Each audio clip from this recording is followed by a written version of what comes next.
Welcome back to the Social Impact Level Up podcast. This is where we blur the lines between business, nonprofit, and impact. I'm your host, Wendy V, and I'm a social impact strategist here to help you build a successful and sustainable legacy of social change. In this week's episode, we're going to hear from a social entrepreneur who has been on a journey to change the world just like you. If you are interested in social entrepreneurship, this is the place for you. Let's jump right into this week's episode. Hey everyone, welcome to the Social Impact Level Up podcast. We are here with another amazing guest. Today I have Alain Volz, and we are going to talk about all things working in Africa and shea butter. I'm really excited about this episode because it brings together a lot of passions that I have in my career, who've spent time in Africa, not only learning different cultures and different countries, but also understanding different goods and how the markets interact. This is a really exciting episode because we get to talk about how do you bring something to market in another country, and also how do you respect cultural norms? How do you help people make an impact in their daily lives, but also help empower people financially? So this is a really great episode, and I'm going to turn it over to you to introduce yourself. So tell me, who are you and how do you make an impact? Okay, thank you. First of all, we are honored to be one of your guests. I listen to other podcasts, and I'm great. We are grateful that for the opportunity given. So thank you in advance. My name is Alain Volz, and I've been working as a change management consultant with a top 3 consulting company for about 10 years with the company, and then after as an independent. And over time, my work became more socially engaged. And to make a long story short, at a certain point, I got invited by a community in Africa and representative leaders of a tribe in Ghana. And that's where it all started. At that time, I was doing completely different things than I'm doing now. And I had never heard of shea butter before. And in 10 years, a lot has changed. Yeah. Gosh, it seems like when you told me the story the first time that it was longer than 10 years, but it seems relatively quickly for what you've been able to accomplish. So I'm excited to dig in and give people details. So I know you said you had a career change. And a lot of the times on these episodes, people talk about that. They were starting down one road. You were saying you were in change management. You were a consultant, doing really amazing things in that space.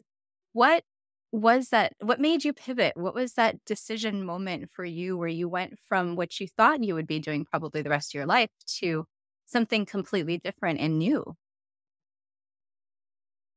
Sort of grew over time, actually. When I went to Ghana on the invitation, I had complete different agenda. I was still working as a consultant, and I had developed a leadership development program for managers in Europe. That came over frustration about how corporates speak about sustainability. That is often about the outside. We don't use plastics. And my frustration was that it is not about the core business and not about how companies earn their money and how they spend their money and how they integrate sustainability in their primary process of the organization. So I had developed a leadership development program with a certain specific methodology where people deepen the question. So the program was an add-on on a project on their desk.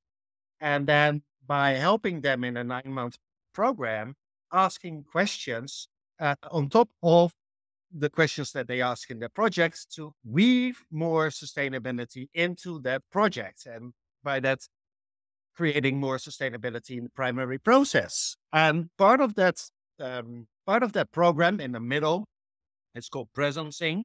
And in that part, you take people into a situation that is completely different from what they are familiar with. And often that is a nature quest, but I chose to bring people to a complete different reality that also works. Uh, and the whole idea of that moment is to shake people up to see that how they are thinking is a certain way of thinking, and that there are other ways of thinking that are also working, or at least different, and then use that in the rest of the program for really integrating different approaches and innovative thinking into action. And uh, the idea was that part of the program was to bring people to rural Africa, where as different as the skin color is, are the perspectives on community and also the perspective on money. So when I came there in Ghana on the invitation, um, it was really interesting because people who invited me said why they invited me. Maybe I will come back to that later. But what I found out was my program is serving people in Europe. Uh, but what is the benefit for the people in Africa? So, uh, and I didn't want to have a program where we come and we have the benefit and people have an amazing time there or a shocking time there because everything is so different. And then we go and we leave the people there. So we started looking together, like, how can we make the program helpful and also of beneficiary for the people who are hosting us and receiving us. And to make a long story short, in the end, instead of giving the program, we basically became the program ourselves. So um, maybe the people who invited me, representative leaders of the Dagomba tribe, and those are chiefs, but also people in business and in governments. And they said two things. One thing that they said was developmental aid is not serving our communities and not in alignment with our values and our needs. And trade is also not serving our communities because it's highly exploitative and not returning value uh, from what is taken from our communities in terms of resources and cheap labor. And we don't need people coming here telling us what we need, what we must do, and how we need to do it. We need people who can relate with us, who can engage with us, and from there work with us on the things that we know are good for our communities. And because those people are rare, we invited you. And basically, it was it.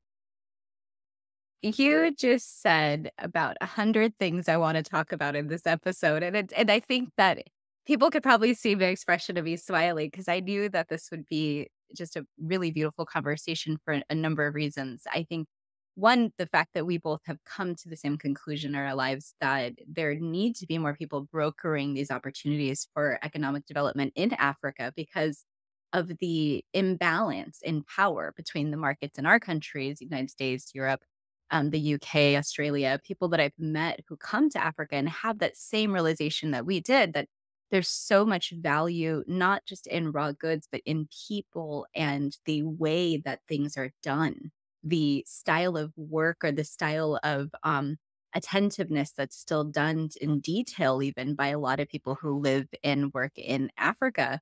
I just was so amazed by the goods that could be produced but yet don't have the ability to escape that Yeah. country and even go to the next country next door. It was just amazing. And so that was one thing I realized.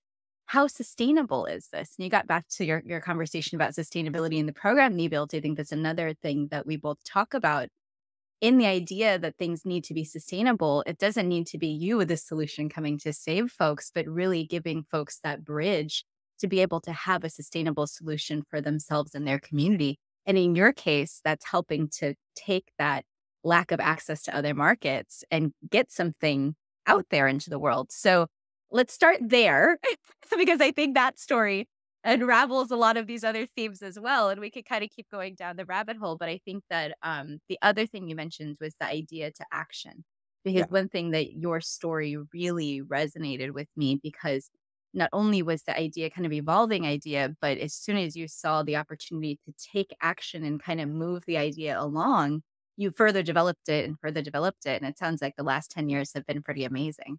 So let's go back and enter back into the story of when you were asked by the Dagomba tribal leaders to help work with them on something and really became respected by the tribe for what you're doing. How did that how did that feel for you? Go back to that space and give us more and tell us more about how that evolved. Well, it brought a big dilemma. And the dilemma was I had a program that is not serving the community that is hosting us. And I am not going to solve their problems or and I don't know what helps and what serves. And so basically, what I did the first 2 years was just go there and speak with people and live with people and see who they are, how they live, what they do. And I met a whole lot of people and people with status and influence, but also women who are very poor, and those women groups touch me the most. Women who don't have anything themselves and still collect money to share with other people. That was an eye opener for me. How you don't have anything yourself and still you collect money or food to give to somebody else. And also made sense to work with the women because I have a background in Dutch politics as a secretary of the National Commission for Gender Equality, and I've been a member of that commission for six years. And I found out about shea butter, and shea butter is part of the tradition of the tribe. Women learn from mother to daughter for centuries how to make shea butter. It's called the women's gold because it gives a woman food to cook with. It's very healthy, a very nutritious oil, edible oil. It gives a woman health. Not only the butter, but the tree. It's an amazing tree. It can become 300 years old. And the fruits are nutritious. The bark is toothpaste. The roots is medicinal. The leaves is food and stuff. So the tree is also part of the tradition, and it gives a woman a source of income, and it gives her beauty because shea butter is the only natural fat that is basically food for your skin. And it has all the vitamins and minerals that your skin needs. And it's the only fat, natural fat that has all of them in it. So, and I found out it's a multi-billion business. So that brought things together. And also, actually, I went to say goodbye because I thought after 2 years, I thought, it's too complex, it's too difficult, and I need to let go of the program and the dilemma. I cannot solve their problems. Maybe what I can do is create life conditions, help creating life conditions that people can create their own future and solve their own problems, and that's basically what I do and what we do. But when I was there, hosted by the community in Northern Region, I was not staying in hotels. I was staying with people at home, and I also went to say goodbye to what I now call my brother Umar, uh, and then he asked me, "Would you like to help me?" And uh, then I found out that he is already supporting the women, uh, both for two reasons. As a tribal man in the tribe, you have dignity and respect if you do something for the community. And also as a religious Muslim, you receive praise from Allah if you are in service for a fellow human being. So Umar was already working with the women from Dipalia, and I started helping him. Um, and basically, we started with nothing, the two of us, and just try from the ground up. Uh, The women were making shea butter in small quantities for themselves, for own consumption, and for sales at the local markets. So the first thing we thought was, let's see if we can get them a contract for international traders for exports. And we succeeded. Uh, so that was the first jump from making maybe a few ounce for the local market, making 50 kilos for export or 100 kilos for export. Uh, so that was a big jump. Um, what we learned was that the traders don't pay wages from which a woman actually can live. Uh, it's complex and how it's organized, the payments and the production. It's made very complex. So it took me another 2 years to understand how it actually works by working for international traders. And basically, to say bluntly, the position of a woman in Africa um, making shea butter is extremely weak. It's literally for you $1,000. So if you don't take what is offered, we will find somebody who will. And um, And it sounds like then people don't have power in negotiating rates or negotiating anything in that position. no, and the women that we work with, Ghana is a relatively stable and not anymore, but it was one of the best performing economies in Africa as well. But the women that we are with are the poorest of the poor. They are illiterate. They don't speak English. They cannot read and write. So they also need and still need our support. And we are trying to make that uh, to grow, make the women grow in certain roles so that they don't need us anymore. But it takes time and a lot of time, and we do that on the job while working together and just handing over smaller uh, responsibilities. But we started. Then we had the contracts, and we found out international traders. Well, just everybody's earning except the women, and that was like okay. The next step was let's see if we can improve their position. Women make it from home.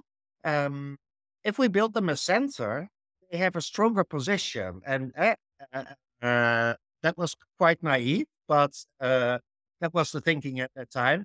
So we started organizing funding to build an old production center, and that sort of got out of hand. And we ended up with building the largest center in the country for handcrafted shea butter. Uh, Capacity is huge. It can produce 250,000 kilos a year. That's one container per month. And I will be honest, our current production is one container per year. And our problem is not on the production side; it is on the buyer side. And we found out the huge discrepancy in shade trading. Let's stick with what we learned by experience. It's probably not only in shade, but this is what we do and this is what we know about, and also this makes it concrete. So with trying to create a position where life conditions for the women are better so that they can build a future. With an empty stomach, you're always concerned about how do I feed my family today? There's no plans for tomorrow. So if we can fill their stomachs and then they can create, at least start thinking about tomorrow, and they have the energy to build about on tomorrow. So that is the whole principle. And um, we, oh, sorry, I sort of lost my track now. Well, So we were talking about the lack of empowerment, but then you started talking about the way that the actual industry itself works, and I think you were getting to the ways that there are very big inequities in business where people are earning at the top, and then the folks who are really producing the raw goods in Africa are not being paid a fair wage to live or even to thrive. And I think that that's an important part to always re-highlight is that a lot of the times when people see these goods and they say fair trade, you want to make sure that the other side of the production of that good is actually producing a living wage and a thriving wage for the people in the community where that's coming from. Because we as consumers are receiving the raw good and benefiting from that raw good in a produced form. But at the same time, we don't see the poverty or see the things you described, the women who don't have very many other economic options, who may not be empowered, who are coming together as a community to do these amazing things. we don't see that. We see the shea butter in a cute little jar. I So, just yeah, so go back into where you were. yeah, well, from nothing to making shea butter for local markets to making shea butter for international traders, we are grateful for the scale up. But uh, unsustainable inequality in how money is divided over the supply chain. There is shea extracted from Africa. The women work hard, get paid so little. It is below poverty, far below poverty rate. And what is returning is it's not sustainable. It's like a mosquito who takes out your blood, but then a lot. But we are still grateful for the progress. But that's also where the trick is uh, to have women work uh, but not really empower them. So everybody gets a little bit so that everybody is still connected or depending. And we see with you mentioned fair trade. This is all what we learned over time, by experience and by falling and standing up or trying and then experiencing how it really works. Because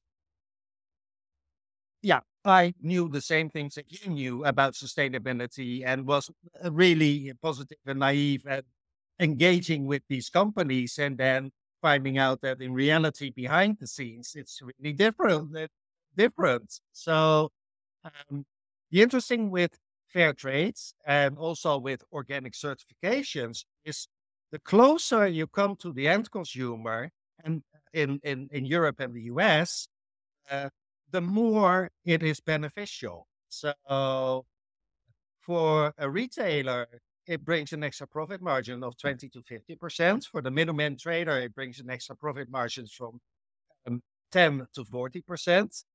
The women maybe earn 2 to 5% more, but 2 to 5% more of basically nothing. So that was one problem that we saw. The other one, we had our sensor organic certified, but we didn't renew our certification because it wasn't beneficial for the women in the way we wanted to be. And it was also made complex. And that's the second part.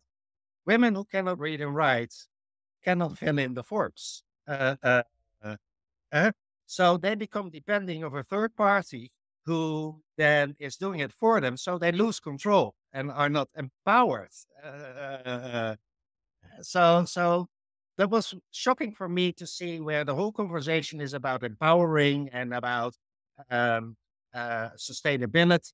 And in reality, what was happening, at least in my opinion and in our view, was the exact opposite. More control.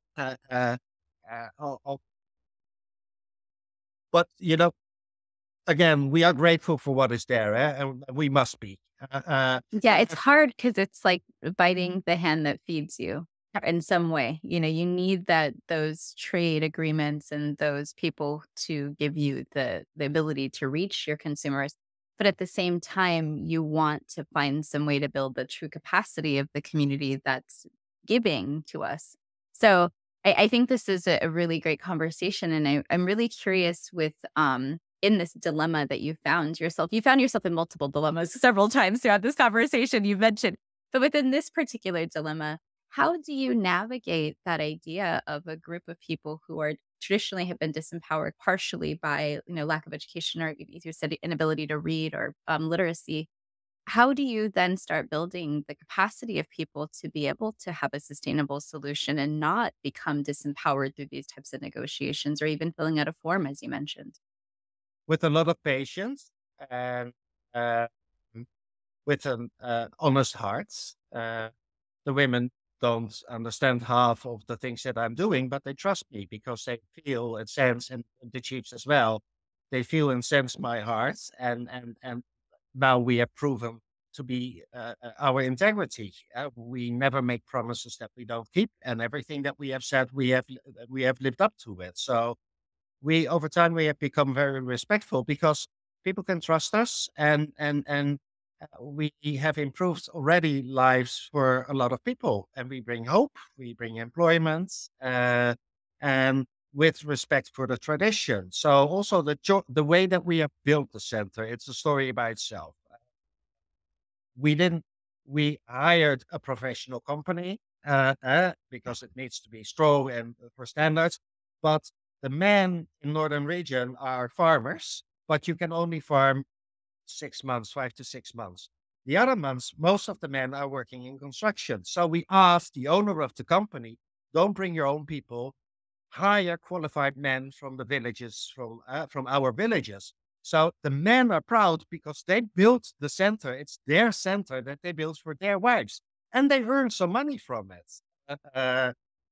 How we developed the center was together with the women. So we asked them and we spoke with them about the process of shea butter making, and it really changed the developing the building plan of the center because we wanted it's for the women. It needs to a safe place for them, and it needs to be a good place for them to work. So that is how, and we made certain choices that are respectful for the community and the tribal values. So one thing is, if you don't have a center, women make shea butter at home, and that's how we started with the center. And the women said, we don't want to do that. We want to do it together like our grandmothers did. And that is one reason to build the center. Another reason to build the center. And um, one example, it is hard work, shea butter making. It takes quite some days to make it. And one part is kneading. It is kneaded, and the women knead it with hands for several hours. It's hard work. You can have a machine that does in 2 hours what a group of 20 women does in half a day. We specifically have chosen not to have a machine, also on request for the kneading, because the kneading is also the moment that all the women are together and they are discussing things that are happening in the family, things that are happening in the village. And if you put a machine there, then it's gone. Uh, so we chose for community and not for efficiency. One example. And I think if you have had time in Africa in your life, you really respect that decision because of the ability to solve problems in a communal fashion. I think that that's always a really helpful. Oh, my dog has decided to join us on the podcast. She's here somewhere over here. But I think that that's really important where you offer solutions that do bring together people in a communal way. And you said you built the center with different decisions based on their feedback, which is true empowerment, and that is really helping to build sustainability because people now in the village see themselves in that physical structure that's there. So I think that that's really great. And when you were speaking about the ability for these women to kind of now, go through the process with ease and together. I think that you said as their grandmothers did. That to me just really is such a warm feeling of being able to bring that sense of sisterhood back to a community. And I don't know if you want to dig more into that idea, but this idea of community, because I think that some people like me, I've spent, like I said, a fair amount of time in Uganda and traveled throughout South Africa and lived in Tanzania. So I know what that means to be part of an African community. But can you describe to our listeners who may not have felt that or may not know what that means or why that's such an important part of empowerment, the word community? Yeah, I learned a lot from my community as they learn from me. And one of the things that I learned is how we in the West are so conditioned for individuality. You must take care of yourself first, and then you can take care of other people. And it's just one perspective. The other perspective is equally true. Maybe you notice in the beginning of the conversation, I start with speaking that we are grateful. In the beginning, I was continuously corrected because I was speaking about I. And then somebody said, Alain, we. Uh, uh, uh, those kind of things. And it has positives and also, um, well, maybe one example which is really nice, and that brings also concrete how a Westerner thinks different than an African, or at least people in our communities. I was involved in gender equality in the Netherlands, and the Netherlands is considered itself to be rather progressive, and we have these ideas that men and women are equal, uh, different but equal. In our communities, that's completely different. Uh, it's a Muslim community, it's a traditional community, and men and women are not equal. And I can come there with my standards and my norms and say that it's ridiculous. And uh, uh, uh, well, for instance, one thing that I did push through was we built the center.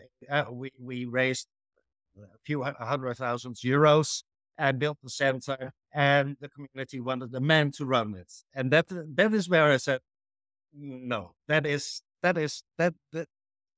people have given us money, have trusted us with money for Deepali a Women's Association.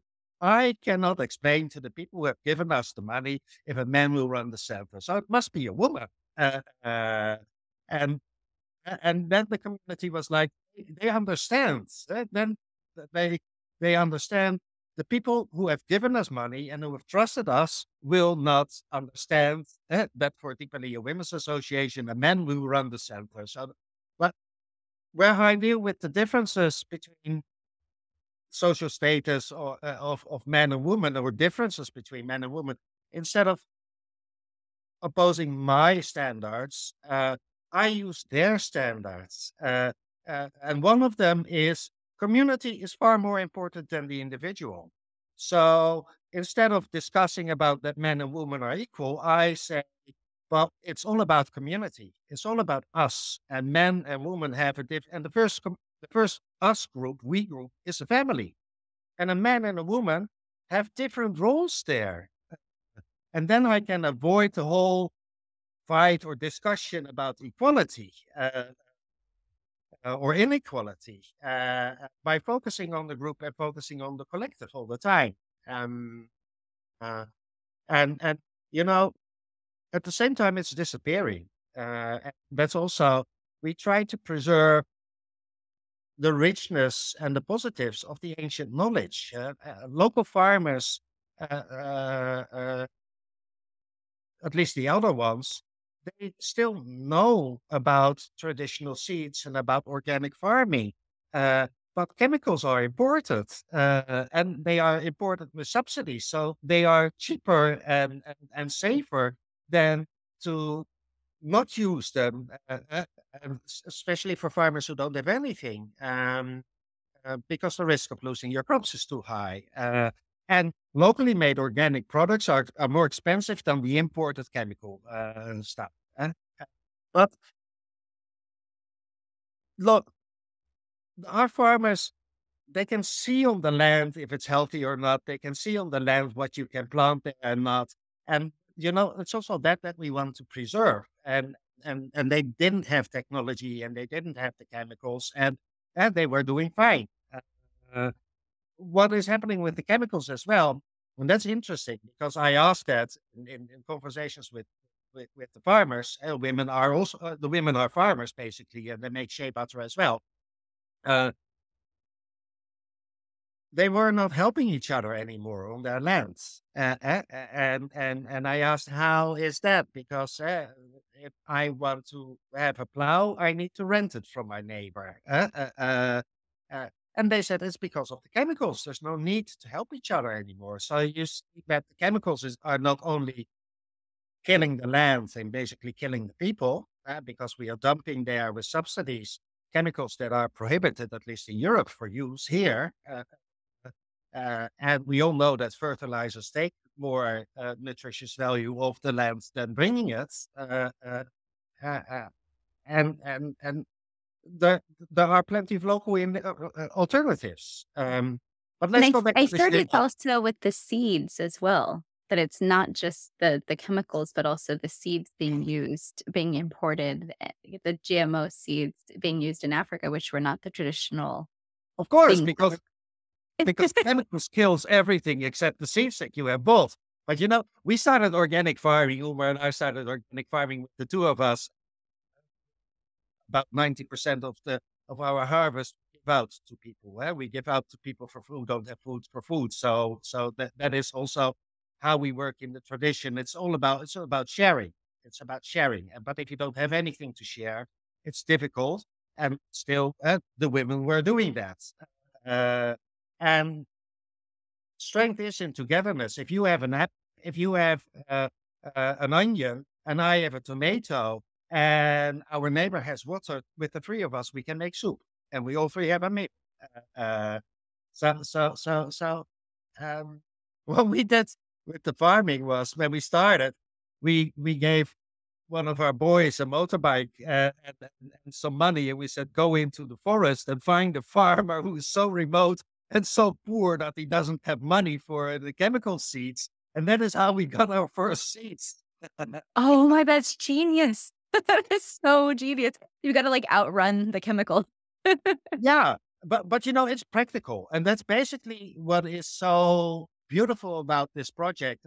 In change management, as a consultant, I tell other people what they need to do, or advise them, or help them, and most of it is about theories and models. And here, our theory grew out of experience over time, and from one thing to the other. So we started with nothing, and we had contracts for Shea Butter. We didn't have a center, we had a center. And every time things were different than what we expected. And it was okay, what now? And what is the next step?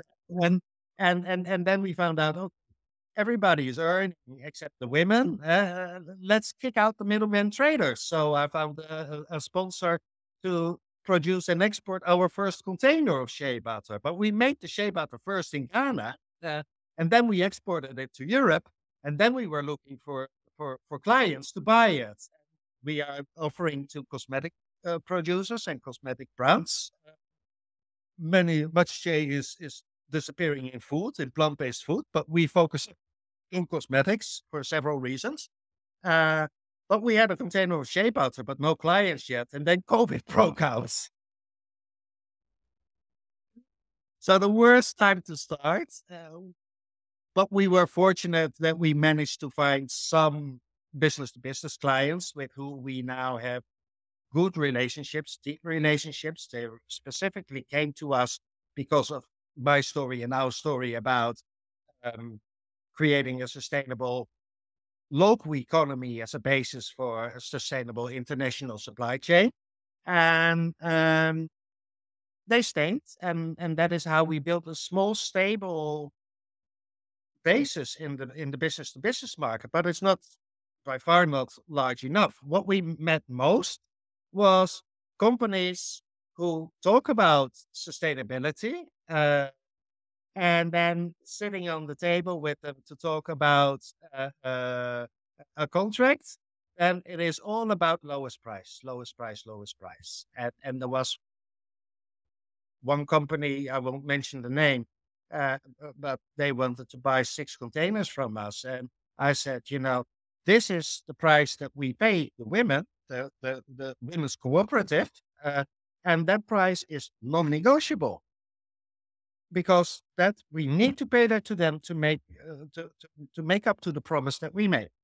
And that price is non-negotiable. We never heard from them after. And maybe that is a step up to how are we organized? Uh, is that something that I can share about? Yeah, absolutely. I think that's great because you did mention a couple times the organization itself and the role that you and your partner are playing, but also you kind of mentioned that you were giving some responsibilities away and trying to empower folks as you go along. So yeah, let's talk about it.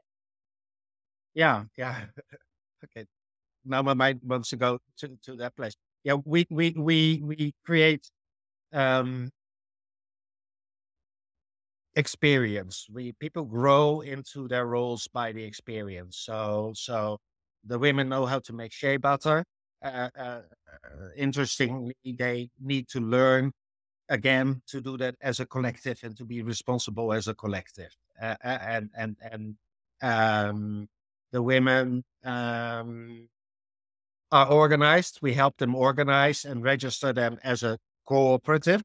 So the women in the production, they have the traditional organization. It's really interesting. The Dagomba tribe is really a closed community and one of the best functioning tribal communities that is there because it's so close. And they are organizing groups of 20, 20, 20. And that is what we copied in the center. So women are working in groups of 20 as they are living together in groups in their village where they come together every week in a group of 20.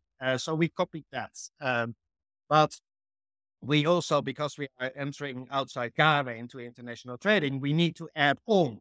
And often tradition is replaced for modernity, but we built upon it.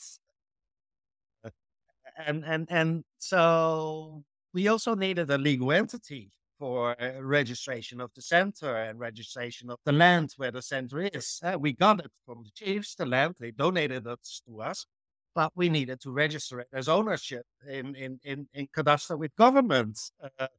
So we organized the women as a women's cooperative, which is a separate legal entity in Ghana. Uh, we are exporting the shea butter, and that here it needs to be processed for use in professional cosmetics. We do that as a foundation based in the Netherlands. And what we then do is money earned by the foundation in the Netherlands is returned to a community investment fund in Ghana, which is run by the community. And that makes a triangle. All is called Dipalia. And what we have learned now over time and how we are organized now is the triangle is really solid. Uh, as foundation contractor for the women's cooperative, we, we can pay the women a fee that leaves them a net income that is 5 times higher than what they earn from any other contract from any other trader in Africa. We can do that in a way that it doesn't create trouble in the community with some tricks. Maybe that goes too far to explain it. Because if you find out that your neighbor earns 5 times more than you do, well, all hell breaks loose. And our first priority is with the community. And we are doing this to create healthy soil, healthy community, healthy people in Africa as a basis for our international trading. So it needs to be solid and stable. And that starts with paying decent income. The only reason why people are poor is because they are not paid enough to sustain in their cost of living. That's simple. So let's change it. That's simple. That is what we do. Simple, made complex by all the stuff and interest and the yes buts and et cetera, et cetera. But it's plain simple. We pay the women 5 times more than any other, which is still close to poverty rate. It's still not as much as we want, but 5 times more netto is already huge. Then, secondly, and we can do that by taking out all the middlemen traders. That's one way how we can do it. Um, then we sell it as a not-for-profit foundation. So as a not-for-profit foundation, we do for-profit trading. And the not-for-profit foundation has the legal obligation to bring back the money to Ghana. And that makes sense. It's difficult in business and it's difficult banks and professional impact investors, they don't understand that or they don't want it. And then thirdly, we have the Deepelia Community Investment Fund run by the community, and it has an agenda. And that is also the agreement between the foundation and the Community Investment Fund. There's only one condition. You are free to do what you want, but it needs to be invested in organic farming. So it needs to be organic farming at the benefit of the community. And basically, over the years, speaking with all the farmers, speaking with the women, working with them, living together with them, we made an agenda. And also there, it is, we want to make our own pesticides.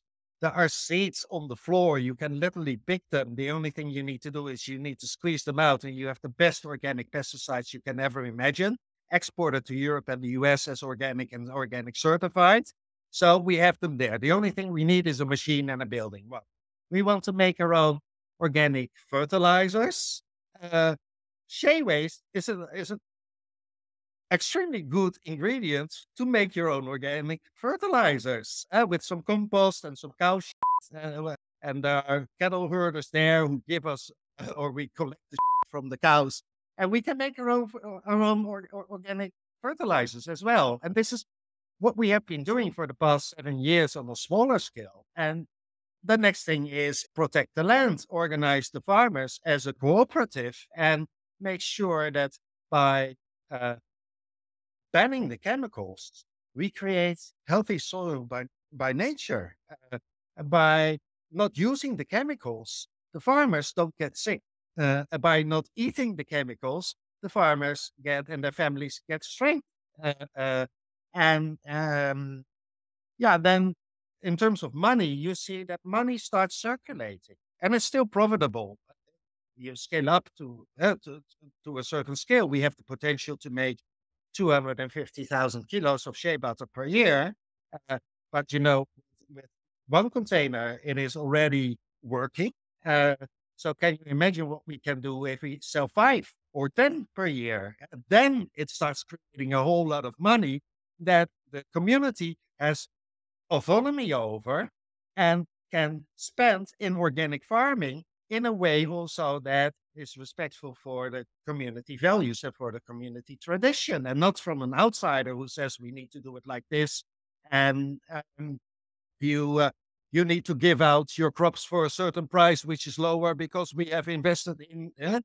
It is there, and still you can make money here in Europe or in the US. It's still profitable, but it is more balanced, and we call that return on extraction. So we extract shea butter from Africa, we extract labor from Africa. We add value over. Do we really add value? No. The only thing that we do is we bring it from Africa to Europe. You broker the value.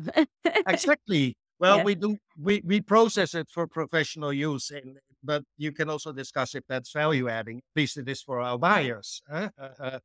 And then money is returned. So what you see is what I see in the global economy. Money is flowing in one direction, and it's concentrating with ever getting smaller group of people, and that's not healthy. It's not healthy. Maybe for no, it's not healthy. Like the oceans, money needs to circulate, and money and what we are doing, and that's the basic element of return on extraction, is to create a circulation flow of money that money becomes a force for goods. The circulation of money creates healthy wages for people everywhere, not only in Europe, but also in Africa. It creates healthy soil. It creates healthy, we want to plant new trees. So it is literally money as a catalyzer to vitalize people, to vitalize land, and to vitalize communities. And that is there. And that is what we do. And now we need to scale up. And that is challenging because it's so different from how money is being earned, and the people who have the money find it difficult to take that step to share the earning. Because, yeah, that's also true. If you want money to circulate, it also means that it doesn't concentrate at one place with. There's going to be movement from that concentration to other places. And I Yeah, think that's what people find threatening about that yeah, idea. yeah. But and what you see, it is always in my fantasy. Uh, we have spent billions on developmental aid. And I asked the regional director of Kambungu district, which is the highest government official. I asked him, and have we solved the problems? And then the response is a smile and no, no, Yeah, it- I no. love the sing song you had. That's always the tell for me when someone in Africa is not going to tell me the truth. Yeah, Sometimes you're like, well, well, we are very, very respected within the tribe, and that is also means that we are a force of influence which government takes into account. We also have very good relationships with local government because we have impacts, and we don't take the credits for it. We share the credits also with the government. Uh, but you know, what I wanted to say was there's always you have trade that is then exploitative, and then we have trade that is then compensating. And that to say bluntly for now, we show and prove that that contradiction is not needed to be there. You can do trade and you can be profitable. You can do trade as a force for good that makes aid abundant. And the simple way is create a more equal divide, a more fair divide. And that doesn't mean that everybody needs to have the same, but make sure that everybody has enough at least to provide in their basic needs. And if we speak of this, it's so simple, and It yet sounds so simple.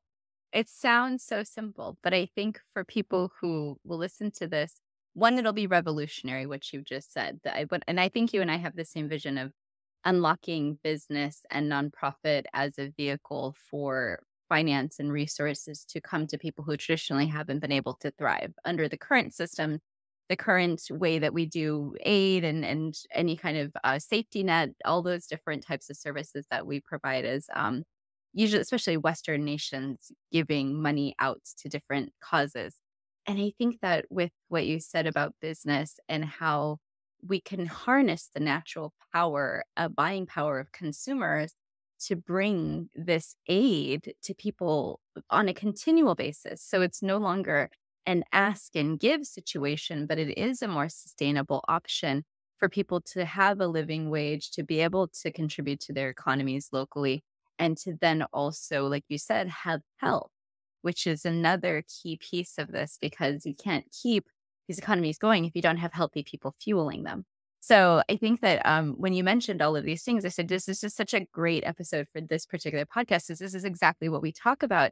And I want to ask you just because I think this idea is pretty visionary, how did you get to this conclusion? Like, as a person, as an organization, as a community, how did you guys all come together that this is the way it needs to be structured for everybody involved to feel to buy in or to feel like they want to be part of this?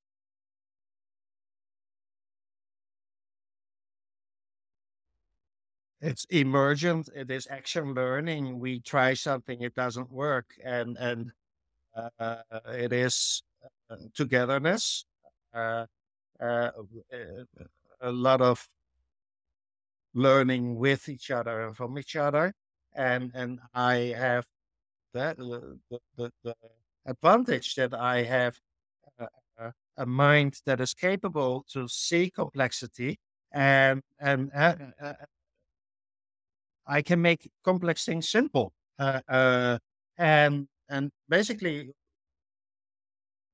I am not speaking as a lamb. I'm voicing out on behalf of our community.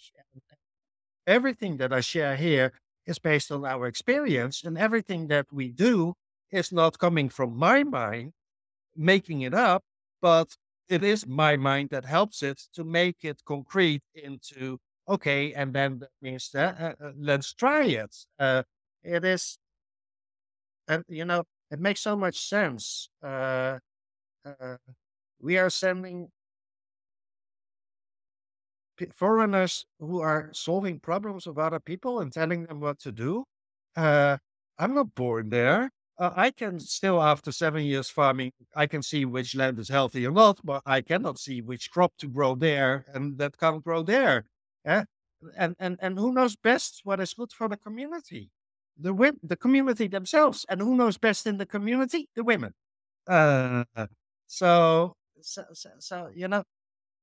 step by step, we found out. We try. Okay, it is an improvement, but it is not really not really an improvement. And from there, from one thing came the next, and starting at grassroots level in Ghana with nothing. Now our next and final step is entering into the consumer market. So um, there is a lot of greenwashing. I wanted to say something else, but there's a lot of greenwashing in or SDG washing.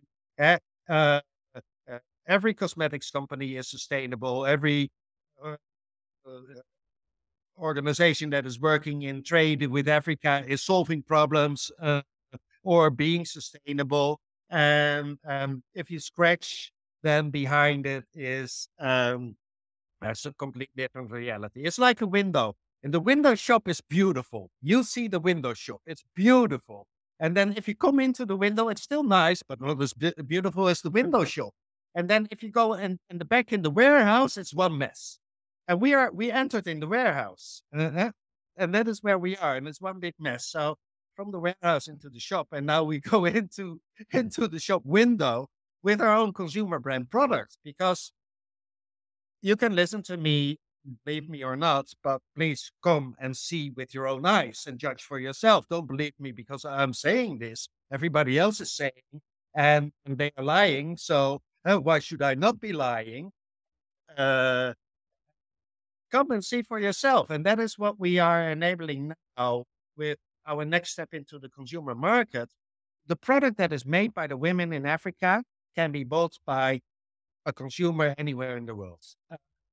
And we will have a QR code on the consumer product where you can even see which woman has made your specific jar of Shea butter. And we want to make a movie of them. So if you buy a jar that is made by Safura, you'll see Safura in a short movie telling you how great who she is or who she is and that she has made your Shea butter. If I buy it from Sanatu, I see a movie from Sanatu.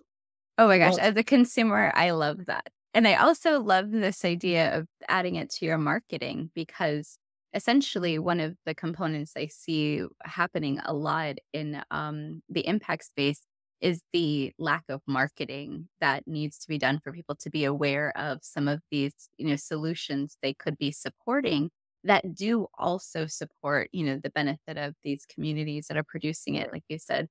And so I think that that's a really cool idea. yeah, I love but that. a lot of marketing is used to cover up what needs to be hidden for the consumer. That's Exactly. it's such a pain because you can use that money and save a lot of marketing budget simply by if you pay them more, that's still less than what is spent on marketing budget is that is used for covering up. And then you can tell a real story. And that is basically what we do. We don't want you to believe us because I'm telling you. We want you to believe us because you can see it with your own eyes. So we want to expand the QR code over time with it. And you can already see it actually, but we want to expand it with information that you can see what is the impact of your purchase of this jar. And you can already see it because our annual finance reports are public. So if you put the finance report of the foundation next to the finance report of the community investment fund, you can exactly see how much money is going round. And if you now you need to come and visit, or you need to follow me on LinkedIn and follow us on LinkedIn to see what we have done with it. But you can see it with your own eyes. And that is, we want it to be simple, authentic, and uh, transparent. Mm. And that is basically a big problem. That this Africa is far, and for many people also emotionally far, and that is understandable. And also the realities are so different. So there is a lot of difference, and there is a lot of beauty in that. You know, we especially in the West, but also in Africa, people think that the Westerner knows better. Eh? He or often she is richer. They have the West has the wealth and the South have not. We have the knowledge, we have the technology, so a lot of people think the Westerner knows best. But the beauty is in the diversity. If you see things completely different than I do, together we can see more, but only if we are together. And that is, I think, at global scale, a huge problem, that people are more and more distantiated from each other, and also and more distantiated from nature. And shea butter is 100% natural organic products. We don't need a certificate. We need a laboratory test. And yeah, then we can see 0.04% impurities. Well, what else do you need? So this is about about being good for each other as human beings, and being good for our uh, nature, which basically gives us life. Uh, and it is not charity, or not. Uh, uh, it's not even a choice. I think it is really necessary, and I think we in the global north, in the US and Europe, can learn a lot from the global south, and from our communities, and their values. And So this is not something that I am doing for Africa, or for. We are doing this because we believe that uh, uh, a genuine, sustainable future is possible and necessary, and uh, challenging if we are not connected. Uh, and that's basically the main problem, that people are not connected with each other, they're not connected with nature, and maybe not even connected with themselves. Yeah, and you mentioned earlier also not connected as a community as much as they used to be, and I think that there's so many things in this episode. I swear I could talk to you for years about all of these things, from sustainability to what you just mentioned, transparency, and how people, really interact with communities abroad when we're coming from these Western countries. And especially because I think a lot of folks with Western ideals, as you mentioned, you go to Africa and they say, hey, you came with the solution. You don't want to disappoint, but you also know that you may not be the solution, right? And I think that there are a lot of people who have claimed to be the solution, who have gone, in fact, and tried to pass them off as solutions. And then, you find that these are not sustainable things. They become these projects that just kind of go away into the ether, and they don't actually provide community change. And so, one of the things we talk about in this podcast a lot is, how do you get to that systemic change to make these things more consistent, to provide examples for people to learn from? And your example that you gave us today is so powerful and gives so many good facets of all of these issues. But one that I really wanted to end with is this idea of, like we mentioned, kind of the savior of coming into a community and giving it the solution versus empowering people to co-develop and to own solutions. And so I wanted to leave with this, something that when I was in Africa traveling, that people told me was, eventually your job here is to work yourself out of a job, and to really leave this place better than you found it. So, with that sense, where do you see yourself going with this in the future, in terms of not just you, but the community taking ownership and the value that's there for them to live from in the future?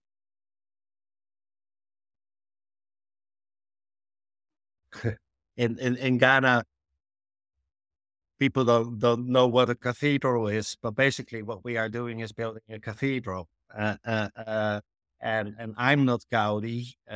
Umar and I together are Gaudi. So also there you see, it starts not with one person. It starts with two people connecting from complete different backgrounds, and really connecting. And we have strong conversations and some strong disagreements, but the outcome is always better of what either one of us made as a presumption. And that can only happen if there is connection and there is some trust to be in disagreement. I think it will take a long time for the women and the community to be fully self sufficient. I hope that we can make a big jump now, We need funding for our projects, and it's challenging. Though it's the best spent money if you see the impact that we have, but it's challenging. If I see how slow that goes, that is delaying. Another thing is life expectancy is much lower there than with us. So, or we have trained a young woman and then she gets married and then she's gone and you can start all over again, or people simply die. Uh, uh, uh, so, what we dream of is we start in Sakuba village. That is where the center is, and like. Uh,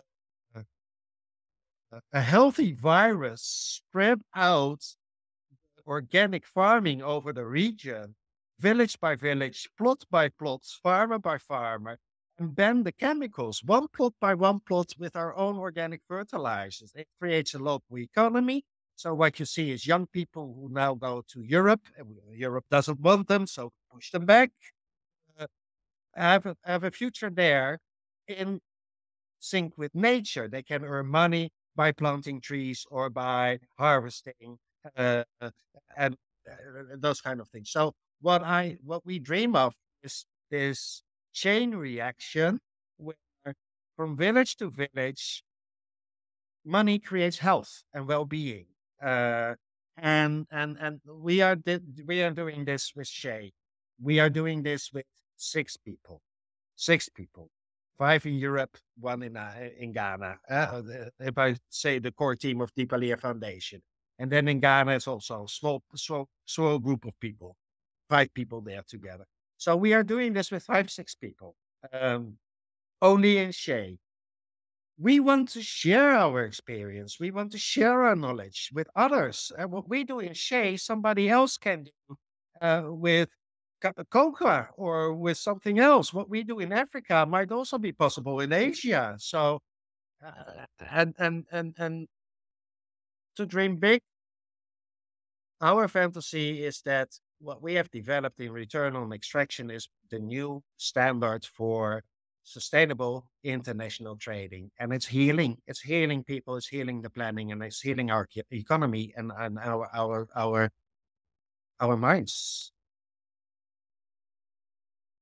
Yeah, I love the way you describe sustainability. It's really focusing on the core of it and not just these, surface level eco-friendly words that are now part of a lot of the people's corporate social responsibility reporting requirements. It's like these things that are so nebulous for people. But what you described to us today is truly what sustainability is.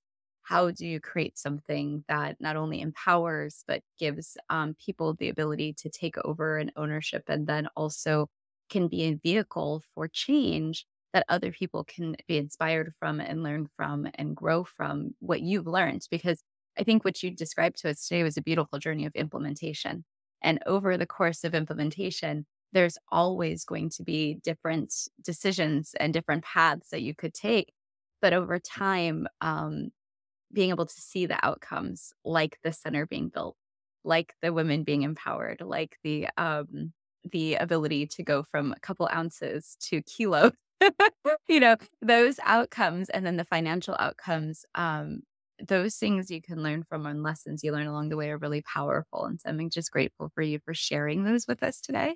And I wanted to ask you one last question. Um, if you could, so with the not only Netherlands markets that you're looking for, some folks in that space, but also knowing that our audience does include United States as well.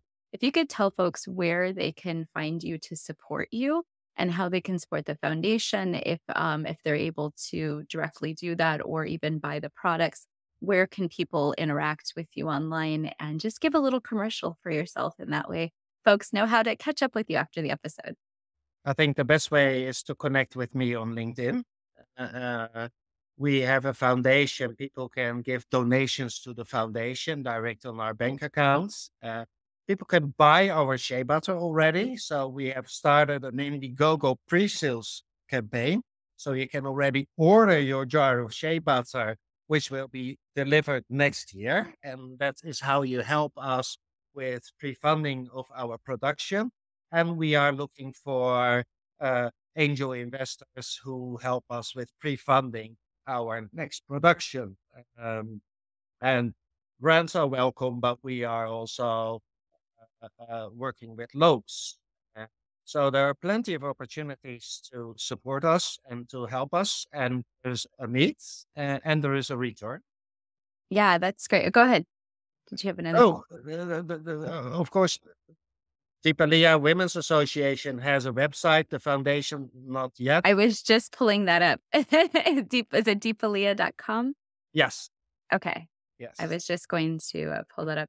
So I think that that's great. From the website, is that where consumers are able to make that purchase of the pre-order? Is that No, what it is? that is a campaign on Indiegogo. Oh, in Indiegogo. Okay. There's an Indiegogo campaign. Uh, uh, and and Perfect. and it's called I'm going to very quickly just share the website so folks know, just to make sure that they can see what it looks like here. Let me pull it up. For some reason, it's not sharing. Let's see. where are you? There it is. So here we go. So here's the website. Right. This is I think the bottom of the screen. I've been looking at it earlier. But gives people a little bit of an example of what this looks like. I thought this was such powerful imagery on your website to instantly take someone who's never been to an African village right into the heart of what it looks like to make shea butter. And this is exactly what you were talking about in terms of the labor intensive process. This is still in the village. So this is Yeah. how the women made shea butter. That's the leader, Safura. This is how the women made shea butter before they had the center. And now, That's so cool. yeah, here you can see how it is in the center. Uh, a lot of That's neat. facilities that they didn't have. Yeah, that's great. And here's the tree and the product, which I think is awesome. Yeah, the jars are going to be a little bit different, Mhm. but yeah, that's the product, and you can read our story here, our history. You can even see on Google Maps where the center is, and there is a donation button there as well. And, for uh, staying in touch, connect with Deepalia Women's Association on LinkedIn. Mm. Connect with me, and there you can also see we are currently running a campaign. We are making small movies and things. So you can follow us there, and also there you can find the link to the Indiegogo campaign, and you can become part of our community. We hope to engage people in the US and in Europe uh, to become part of our community, following us, a regular client of our Shea Butter, seeing the progress. And this is how you can contribute. And if there's somebody seriously interested in becoming our agent in the US, then that will be interesting as well. If somebody wants to be an importer in the United States, that is also interesting for us.